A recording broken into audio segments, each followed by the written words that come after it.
Hello friends, good morning, नमस्कार, आदाब, सत श्री अकाल। स्वागत है आप सभी का आपके अपने चैनल यूके स्टडी सर्कल में। फ्रेंड्स, आज के इस वीडियो में सबसे पहले हम डिस्कस करेंगे राष्ट्रीय, अंतर्राष्ट्रीय और उत्तराखंड की महत्वपूर्ण खबरों से संबंधित टॉप 10 मोस्ट इंपोर्टेंट क्वेश्चंस और इन क्वेश्चंस से रिलेटेड इंपॉर्टेंट फैक्ट्स और इन्फॉर्मेशन जो कि आने वाले एग्जाम्स के पॉइंट ऑफ व्यू से बहुत इंपॉर्टेंट होंगे। इसके बाद हम चर्चा करेंगे कल कुछ पूछे गए क्वेश्चन पर और सबसे अंत में होगा क्वेश्चन ऑफ द डे यानी आज का सवाल। फ्रेंड्स, आज के करंट अफेयर्स से रिलेटेड पीडीएफ के लिए आप हमारे Telegram channel UK study circle को ज्वाइन कर सकते हैं। तो चलिए शुरू करते हैं आज का वीडियो। आज का फर्स्ट क्वेश्चन है, धौलीगंगा जल विद्युत परियोजना का संबंध उत्तराखंड के किस जिले से है? इसके ऑप्शंस हैं ए बागेश्वर, बी चमोली, सी पिथौरागढ़ या डी अल्मोड़ा। और इस क्वेश्चन का सही आंसर है ऑप्शन सी पिथौरागढ़। धौलीगंगा जल विद्युत परियोजना धारचूला के पास पूर्वी धौलीगंगा नदी पर कार्यरत है। राष्ट्रीय महत्व की यह योजना 2005 में शुरू की गई थी। 280 मेगावाट की क्षमता वाली इस परियोजना में प्रतिवर्ष 1156 मिलियन यूनिट बिजली का उत्पादन किया जाता है। यह भारत का पहला कट ऑफ वॉल्ट तकनीक वाला बांध है। इसका निर्माण एनएचपीसी द्वारा किया गया था और कुमाऊं में भूमिगत पावर हाउस और सुरंगों वाली यह पहली परियोजना है। आज का दूसरा क्वेश्चन है, नदियों में होने वाले अत्यधिक खनन का क्या परिणाम हो सकता है? इसके ऑप्शंस हैं ए नदी प्रवाह पथ में परिवर्तन, बी भूजल स्तर प्रभावित, सी प्रदूषित भूजल या डी उपरोक्त सभी। तो फ्रेंड्स, नदी में अत्यधिक खनन के ये सारे ही परिणाम हैं, इसलिए इस क्वेश्चन का सही आंसर है ऑप्शन डी। शासन प्रशासन द्वारा नदियों में एक सीमित मात्रा में ही खनन की अनुमति दी जाती है क्योंकि अत्यधिक खनन से नदियों व जैव विविधता को बहुत नुकसान होता है। अत्यधिक रेत खनन से नदियों का तंत्र प्रभावित होता है और इससे नदियों की खाद्य श्रृंखला भी नष्ट होती है। खनन में इस्तेमाल होने वाले सैंड पंपों के कारण नदियों की जैव विविधता पर बुरा असर पड़ता है। रेत खनन से नदियों का प्रवाह पथ प्रभावित होता है और इससे भूकटाव बढ़ने से भूस्खलन जैसी आपदाओं की अवधि में वृद्धि हो सकती है, यानी वो आपदाएं बार बार आने की संभावना बढ़ जाती है। प्राकृतिक रूप से पानी को शुद्ध करने में रेत की बहुत बड़ी भूमिका होती है और रेत खनन के कारण नदियों की यह स्वतः जल को साफ करने की जो क्षमता है उस पर दुष्प्रभाव पड़ता है। नेक्स्ट क्वेश्चन है, हाल ही में इंद्रीश बाबा का निधन हो गया है। आपने बताना है कि वे किस खेल से संबंधित थे। इसके ऑप्शंस हैं A cricket, B volleyball, C football या डी टेनिस। तो फ्रेंड्स, इंद्रीश बाबा फुटबॉल के कोच रहे हैं उत्तराखंड में, तो फिर इस क्वेश्चन का सही आंसर हो जाता है ऑप्शन सी।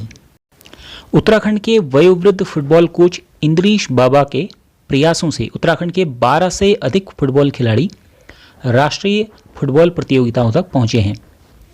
हाल ही में हमने आपको बताया था कि इंद्रीश बाबा आजकल गंभीर रूप से बीमार चल रहे हैं और अब 78 साल की उम्र के इंद्रीश बाबा का निधन हो चुका है। इंद्रीश बाबा को देहरादून फुटबॉल एकेडमी ने उत्तराखंड फुटबॉल रत्न अवार्ड 2020 का बेस्ट फुटबॉल कोच और प्रमोटर का पुरस्कार भी प्रदान किया था। नेक्स्ट क्वेश्चन है, लक्ष्य सेन का संबंध किस जिले से है? इसके ऑप्शंस हैं ए अल्मोड़ा, बी पिथौरागढ़, सी नैनीताल या डी चमोली। फ्रेंड्स, इस क्वेश्चन का सही आंसर है ऑप्शन ए अल्मोड़ा। अल्मोड़ा निवासी लक्ष्य सेन भारतीय बैडमिंटन खिलाड़ी हैं। लक्ष्य सेन का हाल ही में चयन भारतीय टीम में थॉमस कप और उबेर कप के लिए हुआ है जो कि डेनमार्क में प्रस्तावित हैं। लक्ष्य सेन के भाई चिराग सेन इंटरनेशनल बैडमिंटन प्लेयर हैं। लक्ष्य ने 2018 के एशिया जूनियर चैंपियनशिप में गोल्ड मेडल भी जीता था और लक्ष्य वर्तमान में कोसी पुनर्जनन अभियान के ब्रांड एम्बेसडर हैं। बढ़ते हैं अगले क्वेश्चन की तरफ। आज का 5वां क्वेश्चन है, प्रदेश का दूसरा और कुमाऊं का पहला एसडीआरएफ प्रशिक्षण केंद्र उत्तराखंड के किस जिले में बनाया जाएगा? इसके ऑप्शंस हैं ए बागेश्वर, बी चंपावत, सी नैनीताल या डी अल्मोड़ा। फ्रेंड्स, यह जो एसडीआरएफ का प्रशिक्षण केंद्र है उसे चंपावत जिले में बनाया जाना है, तो इस क्वेश्चन का सही आंसर है ऑप्शन बी। फ्रेंड्स, एसडीआरएफ का पूरा नाम है स्टेट डिजास्टर रिस्पांस फोर्स और उत्तराखंड का पहला एसडीआरएफ प्रशिक्षण केंद्र देहरादून में है। 2013 में केदारनाथ घाटी में आई जो त्रासदी थी, उसके बाद 21 जुलाई 2013 को एसडीआरएफ का गठन उत्तराखंड में किया गया था। आज का अगला सवाल है, खबरों में रहा शब्द ACE2 क्या है? इसके ऑप्शंस हैं A एक प्रोटीन, B एक मिसाइल, C एक उपग्रह या D इनमें से कोई नहीं। और इस क्वेश्चन का सही आंसर है ऑप्शन A एक प्रोटीन। तो फ्रेंड्स याद रखेंगे ACE2 क्या है? एक प्रकार का प्रोटीन है। ACE2 का पूरा नाम है एंजियोटेंसिन कन्वर्टिंग एंजाइम 2। यह एक प्रकार का प्रोटीन है जो वायरस को कोशिकाओं तक पहुंचाने में मदद करता है। यह फेफड़े, हृदय, गुर्दे की कोशिकाओं के बाहरी सतह पर उपस्थित होता है। हाल ही में शोधकर्ताओं को ऐसे प्रोटीन अवरोधकों को बनाने में सफलता मिली है जो ACE2 और कोरोना वायरस को मिलने से रोकते हैं। नेक्स्ट क्वेश्चन है, किस राज्य सरकार ने भारत का सबसे बड़ा पिगरी मिशन लॉन्च किया है? इसके ऑप्शंस हैं A Manipur, B Assam, C Meghalaya या D नागालैंड। तो फ्रेंड्स यह पिगरी मिशन लॉन्च किया हुआ है हाल ही में मेघालय सरकार द्वारा। तो इस क्वेश्चन का सही आंसर है ऑप्शन C। मेघालय सरकार ने 209 करोड़ रुपए के कुल परिव्यय वाला भारत का सबसे बड़ा पिगरी मिशन लॉन्च किया है। इसे मेघालय पशुधन उद्यम उन्नति सोसाइटी के तत्वावधान में और राष्ट्रीय सहकारी विकास निगम द्वारा वित्त पोषित किया जा रहा है। इस मिशन का उद्देश्य अगले 3 वर्षों में पोर्क के वार्षिक आयात को, पोर्क यानी सुअर का मांस, तो सुअर के मांस का जो वार्षिक आयात है उसे 150 करोड़ रुपए तक कम करना है और साथ ही मेघालय को पोर्क उत्पादन में आत्मनिर्भर बनाना भी है। फ्रेंड्स यहाँ पर याद करते हुए चलते हैं कि मेघालय राज्य का गठन 21 जनवरी 1972 को किया गया था और इसकी राजधानी शिलोंग है। वर्तमान में मेघालय के राज्यपाल हैं सत्यपाल मलिक और यहाँ के मुख्यमंत्री हैं कोरनाड संगमा। फ्रेंड्स मेघालय देश में जल नीति बनाने वाला पहला राज्य है और एशिया का सबसे साफ सुथरा गांव माओलिनोंग और सबसे साफ नदी उमनगोद, जिसे दाउकी नदी भी कहा जाता है, ये भी मेघालय में स्थित है। बढ़ते हैं अगले क्वेश्चन की तरफ। ग्लोबल इकोनॉमिक फ्रीडम इंडेक्स 2020 में भारत कौन से स्थान पर है? इसके ऑप्शंस हैं A 79वें, B 105वें, C 110वें या D 89वें। और इस क्वेश्चन का सही आंसर है ऑप्शन B 105वें स्थान पर। तो याद रखेंगे ग्लोबल इकोनॉमिक फ्रीडम इंडेक्स 2020, इसकी रिपोर्ट में भारत 105वें स्थान पर रहा है। देशों में कारोबार के वातावरण के खुलेपन यानी आर्थिक स्वतंत्रता के बारे में कनाडा की संस्था फ्रेजर इंस्टीट्यूट द्वारा एक वार्षिक रिपोर्ट जारी की जाती है। इस रिपोर्ट में पहले स्थान पर रहा है हांगकांग, दूसरे नंबर पर सिंगापुर और तीसरे नंबर पर रहा है न्यूजीलैंड। भारत इसमें 105वें स्थान पर है, यानी पिछले वर्ष के मुकाबले 26 स्थान गिरकर 105 पर आ गया है। इसमें चीन का स्थान 124वां है। रिपोर्ट के अनुसार पिछले 1 वर्ष में सरकार के आकार, न्यायिक प्रणाली और संपत्ति के अधिकार तथा वैश्विक स्तर पर व्यापार की स्वतंत्रता और व्यवसाय के विनियमन जैसी कसौटियों पर भारत की स्थिति थोड़ी खराब हुई है। नेक्स्ट क्वेश्चन है, निम्न में से किसके द्वारा 5 स्टार विलेज योजना शुरू की गई है? इसके ऑप्शंस हैं A ग्रामीण मंत्रालय, B स्वास्थ्य मंत्रालय, C डाक विभाग या D RBI। तो फ्रेंड्स 5 स्टार विलेज योजना शुरू की गई है डाक विभाग द्वारा, यानी ऑप्शन C इस क्वेश्चन का सही आंसर है। 5 स्टार विलेज योजना को डाक विभाग द्वारा सबसे पहले महाराष्ट्र में लागू किया जा रहा है। इस योजना का उद्देश्य जन जागरूकता में अंतराल को दूर करना और दूर दराज के गांवों में डाक उत्पादों और सेवाओं की पहुंच बनाना है। इस योजना के तहत सभी डाक उत्पाद और ग्रामीण सेवाएं ग्रामीण स्तर पर उपलब्ध, विपणन और प्रचारित की जाएंगी। फ्रेंड्स यहाँ पर याद करते हुए चलें कि भारतीय डाक विभाग की स्थापना 1 अक्टूबर 1854 को की गई थी और इसका मुख्यालय नई दिल्ली में है।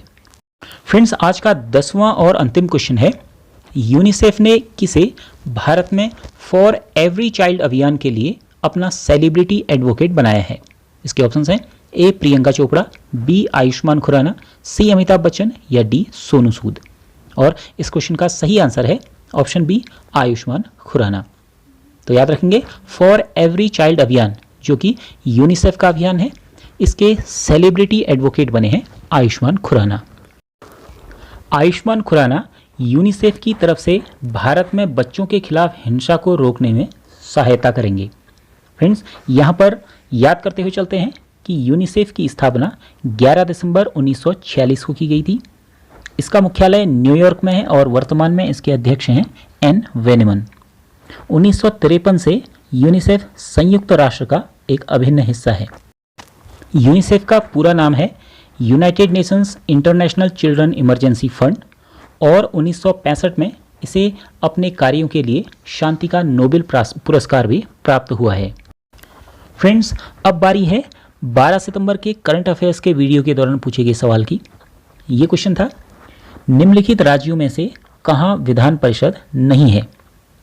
फ्रेंड्स, इस क्वेश्चन का जिन जिन लोगों ने सही आंसर दिया है उनके नाम हैं हिमांशु कलोनी, अनिल सिंह बोहरा, विनीता एरी, हेमा थवाल, दीपक सामंत, आशुतोष नेगी, पूनम पंत, जीवन जोशी, जगदीश तिवारी, अमित नेगी, सुनील बिष्ट, दीप बेडवाल, संजीव कुमार, राहुल नेगी, प्रीति नेगी, शिरोमणि थवाल और ऋषांक भट्ट। फ्रेंड्स, आप सभी लोगों को बहुत बहुत बधाई और यूके स्टडी सर्कल की ओर से हार्दिक शुभकामनाएं। और फ्रेंड्स, इस क्वेश्चन का सही आंसर है ऑप्शन सी उत्तराखंड। दिए गए ऑप्शंस में से उत्तर प्रदेश और महाराष्ट्र दोनों ही राज्यों के विधानमंडल में विधान परिषद है। विधान परिषद राज्य विधानमंडल का ऊपरी सदन होता है और भारतीय संविधान के अनुच्छेद 169 में विधान परिषदों के गठन और निरस्तीकरण के संबंधित प्रावधान दिए गए हैं। अनुच्छेद 171 में विधान परिषद की संरचना से संबंधित प्रावधान भी दिए गए हैं। विधान परिषद के सदस्यों का निर्वाचन राज्यसभा की तरह अप्रत्यक्ष रूप से किया जाता है और इनका 6 वर्ष का कार्यकाल होता है। प्रत्येक 2 वर्ष में विधान परिषद के 1/3 सदस्य कार्यनिवृत्त हो जाते हैं। फ्रेंड्स, वर्तमान में 6 राज्यों आंध्र प्रदेश, बिहार, कर्नाटक, महाराष्ट्र, तेलंगाना और उत्तर प्रदेश के विधानमंडलों में विधान परिषद है, जबकि इनमें से आंध्र प्रदेश में हाल ही में जनवरी 2020 में विधान परिषद को समाप्त करने का एक प्रस्ताव वहां की कैबिनेट द्वारा पास कर दिया गया है और अनुच्छेद 370 हटाए जाने से पहले जम्मू कश्मीर में भी विधान परिषद था। फ्रेंड्स, अब अंत में बारी है क्वेश्चन ऑफ द डे यानी आज के क्वेश्चन की। आज का क्वेश्चन है पाथा क्या है। फ्रेंड्स, यह क्वेश्चन 2015 की फॉरेस्ट रेंजर परीक्षा में भी पूछा गया है।